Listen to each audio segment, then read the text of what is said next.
I'm 24, male. My brother, Louis, male, 30, has been out of the picture for the last 5 years. I don't really want to get into details, but he was always a bad egg. My mom and dad tried to put him on the right path, but he systematically took advantage of their forgiveness by emotionally manipulating them every time he screwed up. It took a long time for my parents to accept that Louis was beyond any redemption, and they finally cut him off when he stole a family heirloom to pay for his and his then-girlfriend's drug-fueled vacation. Since then, he's been floating around the country doing God knows what. I have always been the polar opposite of my brother, personality-wise. Some would say I'm boring, and maybe I am. I was never a party hound, I don't drink a lot, and all my hobbies are kind of low energy. I'm also an introvert with a really low social battery. Of course, I don't care about what people think about me, and I'm not exactly looking to change my personality, but it had started affecting my wife, Barbara, female, 25. Bob and I met online and shared a lot of common interests. We bonded over things like Lego, reading, and our love of music. Honestly, it was crazy how compatible we were. I had dated people before her, but it was always a clash of personalities and never seemed to work out. With Bob, things just felt right. We got married just last year and have been dating for 2 years. After our marriage, though, my wife's personality has slowly changed, and she's a lot more outgoing than before. Now, before you all start making assumptions, I do not think this is a bad thing. People's personalities evolve, and people change over time, so it's only fair that my wife would not stay the same person for our entire marriage. It would be weird if she did.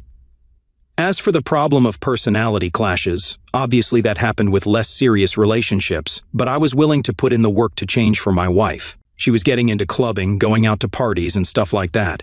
Initially, I tried to accompany her and get into it, but it was just too exhausting for me. I was open about my feelings, and the both of us talked it out. We decided that it's okay to have separate activities, and it's just a part of the relationship evolving. I won't lie, before this we were super clingy and did everything together, but that also worked well for us. So from that point onwards, my wife and I spent a little more me time than together time. When she would go out clubbing, I would work on my models or hang out with my friends on Discord. I would love to say that our communication helped us form an even stronger bond, but unfortunately no. Bob didn't just have me time, she had nothing but that. I barely got to see her except at night and in the morning. Both of us were busy with work during the day, and I was the only one putting in effort to have date nights or do things together, which both of us thought were fun. Barb would come for these dates, but it always felt like she was tagging along and would prefer spending the night dancing out on the floor with her girlfriends. The relationship was slowly dying, and I felt like it would have to end unless I saw more effort from my wife. I sat her down and offered her an ultimatum, that she would have to work on our relationship or we should split up. The confrontation went nothing as I imagined, because Bob just looked at me with a blank face while I was pouring my heart out, and when I was done, she just laughed without missing a beat. She said, "Let's break up, I don't care." I was devastated, and when I pushed her on it, Bob told me the real reason she had given up on our relationship. She had been seeing someone else. A new DJ had been at the club she frequented over the past month, and they had quickly been attracted to each other. She said that he was exactly like me, but not boring. You can imagine what that was like to hear. She left the house. I served her divorce papers, and the proceedings are currently ongoing. She didn't really fight the divorce or ask for any alimony, so that was a silver lining, I guess. For the next 2 months, I was a train wreck. My friends were super worried about my well-being because I had just sunk into myself. I wouldn't chat with anyone or even go out of the house. I was just insecure about my personality, my role as a husband, and whether anyone even loved me. Of course, that all sounds super melodramatic, but it was my first serious relationship, and it ended up with my humiliation. I wanted nothing to do with Barbara, but I couldn't stop myself from checking out her social media. It was a bad habit, I know. She was already posting pics with this new guy, and he looked surprisingly familiar. I wasn't 100% sure, but it seemed like she had begun dating my brother. He looked a lot worse than when he left, and I wasn't sure that it was him. I decided to ask my mom about it because I had a sneaking suspicion that she kept in touch with Louis and sent him money now and then. It was tougher on her than it was on Dad, and he's still processing the whole thing, so imagine that. When I show my mom the pictures, she almost got hysteric and apologized for hurting me. When I asked her, "Mama, what's the matter?" she told me that she knew Louis was in town. He had come to borrow money from my mom, and after that ended up moving into a crappy apartment someplace close by.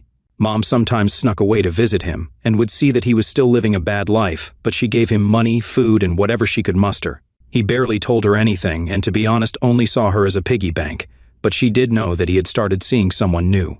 Of course, when she put two and two together, it became obvious that someone was my wife. I reassured her that she didn't know and in no way facilitated the shitty end to my relationship since it was coming to a close anyways. I did keep in touch with Bob purely for matters related to the divorce, but now I began to feel like I should ask her to stay away from Lewis. I knew what he was like, and I was certain he was going to screw with her in some way. I was petty enough to let that happen, but it also felt like Barbara would take it as me trying to impede her relationship. To test the waters, I texted her and said that I had found out that the guy she was dating was my estranged brother. That's it. She replied with, "Oh lol, that's why he's like a better version of you." That response alone made me sure I shouldn't tell her about why he was estranged, and I put it to the back of my mind. My mental health was more important. Of course, I ended up being right about that because she showed up at my doorstep, ugly crying, just 2 days later. She wanted to suss out whether I had a way of contacting Lewis because he had stolen all of her money and skipped town. I told her that I'll get his number from my mom and told her she could come to spend the night on the couch if she needed it. When we were talking, the story of why Lewis was estranged came out, and she got really angry at me for not telling her the full story. I'm usually a cool and composed person, but I blew up at her. I went off about how terrible she was. I don't think she expected that, and eventually, I kicked her out. I know that Barbara is facing a crisis right now, and some part of me thinks that I should have warned her regardless, because at least then she wouldn't be as shocked about what happened. I know she wouldn't have heeded my warning, but at least I would have warned her. Aita. Update 1, so my mom gave Barbara Lewis's number, but he's obviously not picking up anybody's calls. It's impossible to know where he is or what he's doing. In the meanwhile, my soon-to-be ex-wife is suddenly remorseful, wants another shot at fixing things. I will admit, some part of me wants to slip back into the comfort of a committed relationship, and I feel like if I hadn't made this post, that's what would have ended up happening. Thankfully, the comments here have made me feel really supported and validated my self-worth, so I won't give in to the urge. I will have a conversation with Bob where I let her know that I'm not going to give her a second chance and that she should stop asking for one. Update 2, I put my foot down with Bob, and she's having a full-on breakdown. It's clear what her reason was for trying to get back with me money. After Lewis drained her bank account, she can't pay her rent, bills, and anything. I told her that it isn't my problem, and now she's threatening to make the divorce a lot messier in her demands for alimony. I'd be worried if she hadn't shot herself in the foot by being so passive about the divorce in the first place. I said, "You can go ahead and try, but unless the judge orders it, I won't send you a single penny." Update 3. As you may have guessed, I am not required to pay Barb a single penny, but my mom is feeling super guilty about the position Lewis put Barb in, and she's offered to help her out with money until she finds a way to save up. I honestly don't agree with this because I think I've built up a lot of anger towards Bob, but it's her choice at the end of the day, is purely financial, and at least my mom isn't supporting or condoning her actions. NTA. I think that's pretty obvious. My bigger issue is with your mom, though. If you say she's not condoning it, why isn't she letting Bob face the consequences of her actions? I get that she feels guilty and obligated, but I feel like your mom is too soft. That's how Louis got money out of her, too. NTA. I'm glad you stuck up for yourself and didn't take her back, man. My wife and I have been married for 10 years and we also grew into different hobbies and interests, but I'd say it's made our love stronger. For you and Bob, it just feels like you deserve better. Next story, my ex-wife and I have been separated for 5 years and have an 8-year-old son together, and she got remarried last year. I tried to be very intentional of the time I spent with my son. Over the last year and a half, we've gone on 4 big trips traveling to Nicaragua, Vietnam, Alaska, Colombia, as well as lots of smaller trips around the US, visiting cities, camping, and doing various outdoor activities. I love to take photos and well document our trips, however, I don't have any social media to share the photos on, and will send family and my ex some of the photos over email. My son also likes to draw and journal our trips. I feel sad that my ex-wife misses out on half of this life, especially when he's getting so many new experiences. I decided to put together a photo album of the last year and half featuring photos of our son, photos he took, other relevant photos, photocopies of some of our son's drawings, as well as notes he made about various things. Asan helped me make it, and my son gave it to her for her birthday last week. When he gave it to her, he must have told her it was from me, as well as she texted me to thank me and said she loved it. Her husband was less than pleased and sent me messages telling me it was inappropriate and creepy to give it to her as a gift. He also accused me of trying to win her back. I'm not. I have a girlfriend when I just wanted her to have something that gives her a glimpse of the moment she's missing out on with our son. My stepsisters agree with her husband and think it was a little weird I gave her an intimate gift, but I don't view it that way. Aita. NTA. Most of the comments have covered all these bases perfectly, but the only thing I would like to add is that I find it somewhat concerning that her husband is contacting you at all. In co-parenting arrangements, it's usually best to keep the discussions between the actual parents. As valuable as step-parents can be, they should not interfere in the co-parent relationship. They also need to understand that the child's needs for stable relationships with his parents do not end when there is a divorce or marriage. Kids thrive best when divorced parents get along, and step-parents are supportive of that. I'm curious if this is the first issue that has come up. If so, and that would surprise me. There should be a tactful discussion with your ex-wife about this situation, and you can look for ways to try to mitigate the new spouse's insecurity before things get worse. NTA. This was a very thoughtful gift that you and your son put together to help share his experiences with his mom. Her new husband sounds like an insecure and immature person that is obviously frightened by the bond with your son and good co-parenting relationship with your ex-wife. There was nothing intimate about the gift. You may want to share the text from the new husband with X so that she knows what is going on. Eventually, she will have to deal with it. The stepsisters need to just keep their comments and opinions to themselves. Next story. I, 35, female and chronically ill and going through the process of a kidney and pancreas transplant. Currently, I don't use Facebook much, but all my extended family, friends from high school and college, etc. use it. There's been a lot going on with my health and everyone's been hounding me for updates. I found the easiest way to update people, and since my profile is private, is to just post there as I go through the transplant journey. After my latest appointment with the transplant team, it was a lot of information, so I made a fairly long post about it. My husband, 34 male, has 3 younger half-siblings from his mom's second marriage. The oldest, Jane, 20, is autistic, but is pretty mature for her age, studying to become a doctor in a good university. Although we aren't super close, we've known each other for 15 years, and I even used to babysit her and her younger 2 siblings. We've never had an actual fight in all these years, but as hard as I've tried to have a relationship with her and the others, they have always made it very difficult to connect. Maybe that has to do with my husband being the black sheep of the family, and they see me as an extension of him.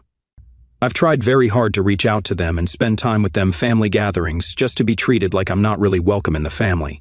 His parents, mom and dad, on the other hand, are generally very supportive and loving.